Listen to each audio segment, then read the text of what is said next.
Okay, so we're about to dive into a topic that, might hit a little closer to home than you'd expect.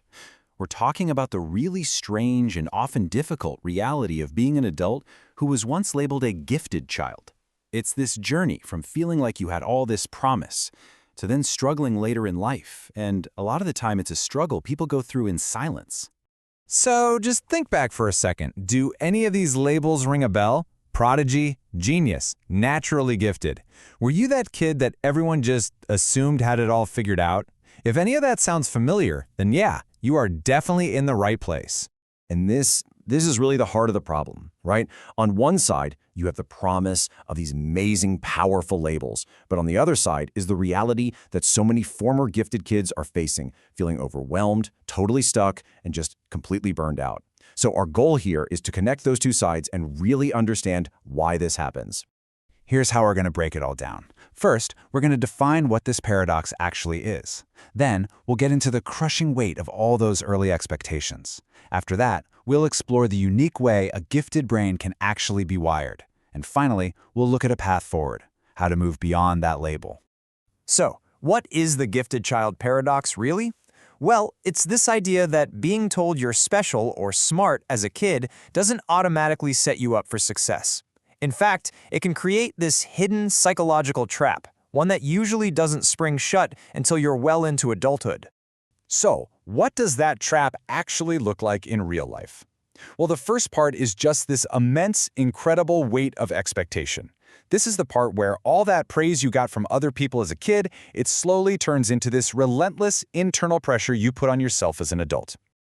Okay, so here's the first sign, and this one is huge. You try something new, maybe a hobby, maybe a skill at work, and if you aren't immediately amazing at it, you just feel this wave of shame and this overwhelming urge to just quit.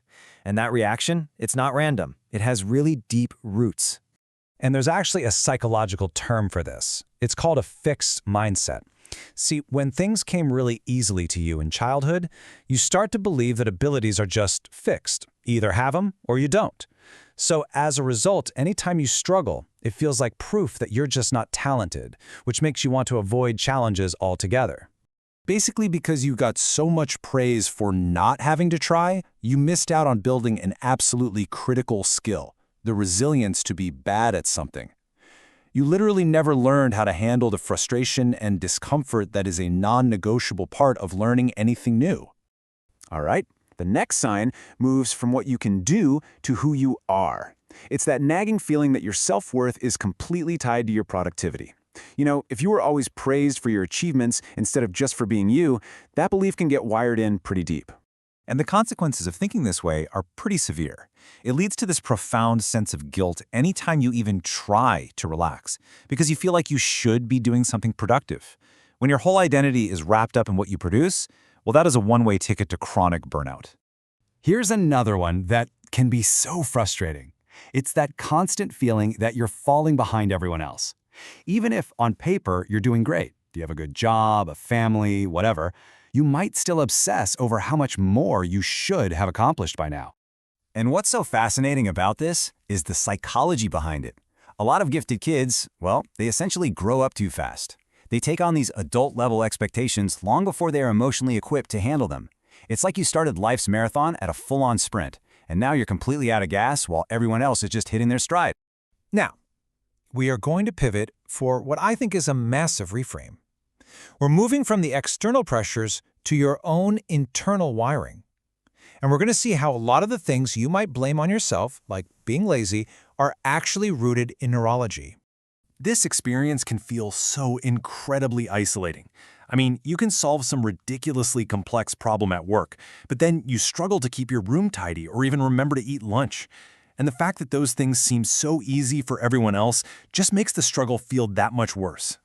It is so critical to understand this. Struggling with these things does not mean your brain is broken. It does not mean you're lazy. There is a whole other explanation.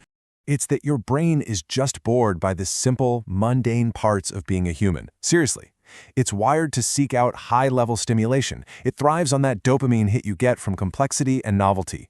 Repetitive, everyday tasks don't offer that reward, so your brain just effectively ignores them. This is not a moral failing, it is a feature of how you're wired. I mean, the contrast is just so stark, right? Your brain will pour incredible resources into high stimulation stuff, like solving a tricky problem or replaying a conversation in your head for hours. But it totally neglects the low stimulation tasks like basic chores because there's just no cognitive reward in it. And the final sign we're going to talk about shows up in social situations. Maybe as a kid, you were the talkative know-it-all, but now, as an adult, you find yourself pulling back. You've become the quietest person in the room, holding back what you're really thinking. And this quietness isn't just about being shy. It comes from past experiences. You're afraid of being misunderstood or judged for being too intense. So you learn to mask your intelligence just to fit in. Maybe you even avoid the chaos of social media to protect your own peace. And over time, after spending all that energy trying to be what other people expect, you can kind of forget how to just be yourself. So, after laying all this out, where do we go from here? Well, in this final section, we're going to explore how all this understanding becomes an incredibly powerful tool for changing things.